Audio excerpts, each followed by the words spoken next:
Welcome to the WD168. God gives us 168 hours to live, love, and serve.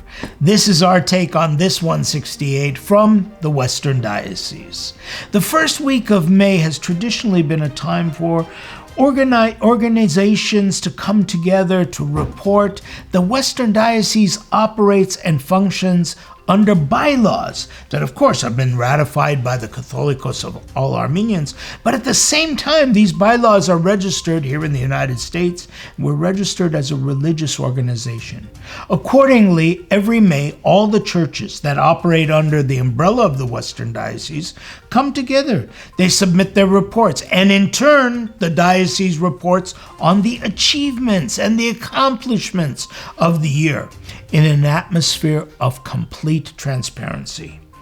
Over the course of the past week, 3 major meetings brought together the clergy, the parish councils, the delegates, and the lady societies of our diocese in productive meetings, with our primate, Archbishop Hovnan Derderian, presiding. Everything we report to you all year long finds its way to these meetings, and with prayer and true Christian fellowship, we see the Armenian Church as a place where young and old bring their talent for the betterment of this world. As many of the COVID-19 confinements are relaxing, more and more people are making their way to church to bring their participation to the Christian experience in our churches and our schools.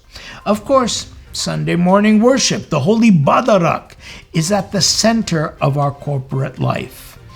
I'd like to share with you a very beautiful explanation of the importance of getting together, offered by one of our deacons, Deacon DIKRAN Harutyunyan, from the St. Andrew Armenian Church in Cupertino.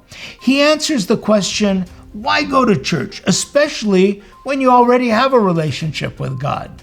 Like, is there a need to attend? And he writes, and I share this with you. During COVID, we were unable to go visit our doctors. While we had medical insurance and a relationship with our doctors, we were forced to opt into video visits and phone visits. In the event that you had to book an appointment, I am sure it was frustrating for you, as it was not the same interaction of being there and speaking with your doctor in person. The same can be applied to going to church. While we may have faith and a relationship with God, nothing can fully replace nor substitute visiting Him in His home and speaking with Him there. God listens to all prayers. Going to church is not for Him, it is for us. Beautifully expressed, Deacon DIKRAN Harutyunyan. Thank you for that reminder. Also from our Out of the Mouths of Babes department, I heard another beautiful expression while visiting the St. Leon ACYO at the cathedral. Their chairman, Vartan Arzumanyan, upon seeing this battered Bible, reflected that a battered Bible means an unbattered life. Think about it.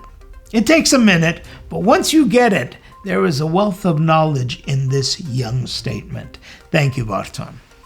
Of course, our Bible studies continue every Wednesday evening with our Bridging Generations group. You can access these sessions in person or in the Burbank area if you're there, or join us online and hook up with a Zoom link.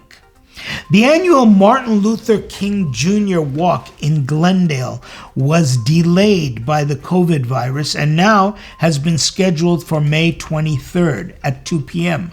Our Western Diocese is a proud sponsor of this walk.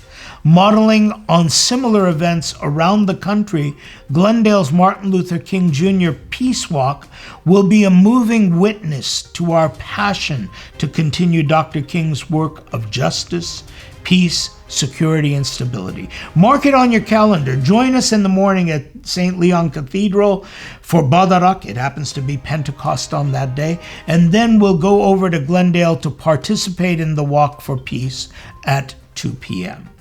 This week marks Ascension, Hampartsum, 40 days after Easter.